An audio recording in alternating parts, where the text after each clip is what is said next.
So the first thing I'm gonna do is I'm gonna melt some butter so I can toast my bread for my sandwich because I think that tastes better when it's toasted.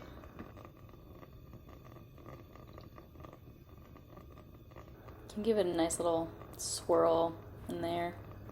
Okay, toast is on, looking good. I mean, bread is on, it's not toast yet. This is what I'm using. It was all that was left at Safeway. I like to snack when I cook, so I'm just gonna gobble that up real quick while I wait for the bread to toast. Alright, so I don't know why one ended up getting more toasted, but just flip this one, get it some more time. But alright, well, we can start making our sandwich, assembling it. So I put mayo on first, just regular mayo. Sometimes avocado mayo is good. I try to get it as even as possible and like a pretty thin layer. Like I don't want to know that I'm eating mayo or like really taste the mayo that much. Like I just want it to be there. Like I'm gonna put it on there, but you know. Alright, next I'm gonna put some salami on. I like thin cut. I don't know what this is. Applegate? Cool. So sometimes salami packets can be a little hard to open. I even have nails, but sometimes teeth are required.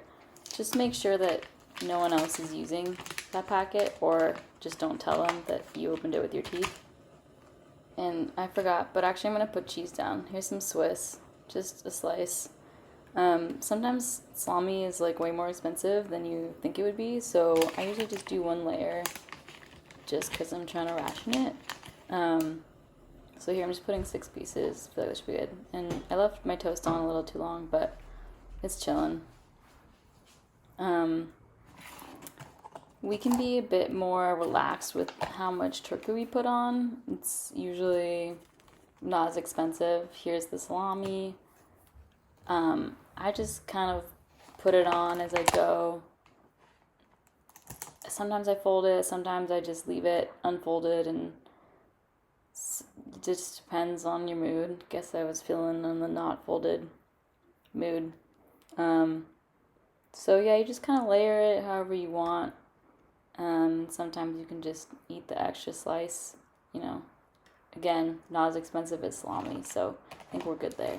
I had already used an avocado earlier, so I still have some left in my Ziploc baggie. And so when getting the pit out, I actually just kind of squeeze it with my fingers and just plop it out. Don't think you need the knife, like chop on the pit.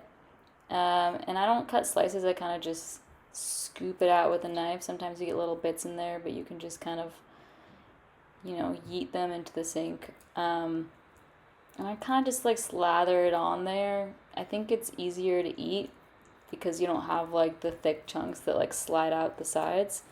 It also doesn't really matter what it looks like, you know, since it's just in your sandwich. So put on as much as you like. Slather it on, you know.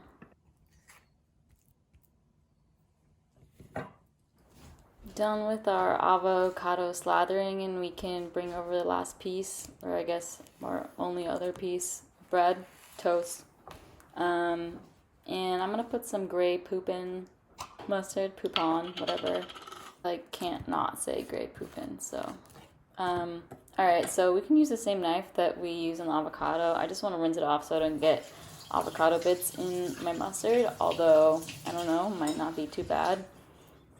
So I just do the same thing as I did with the mayo, kind of want like a really thin layer, just like barely absorbed into the toasted bread. I think you can hear like how much more toasted that side is, but overall I think it's gonna be great. Got some nice color. Cool. Just little final touches. And that's my thin layer. We can put it on the top, and then we're actually ready to cut the sandwich, which is very important to do. It just tastes better when you have a sandwich cut in half. And I'm putting away, I'm not really putting it away, I'm just putting it on another counter, but you should try and put away things as you go. But now we can cut it in half, and we want to cut it diagonally.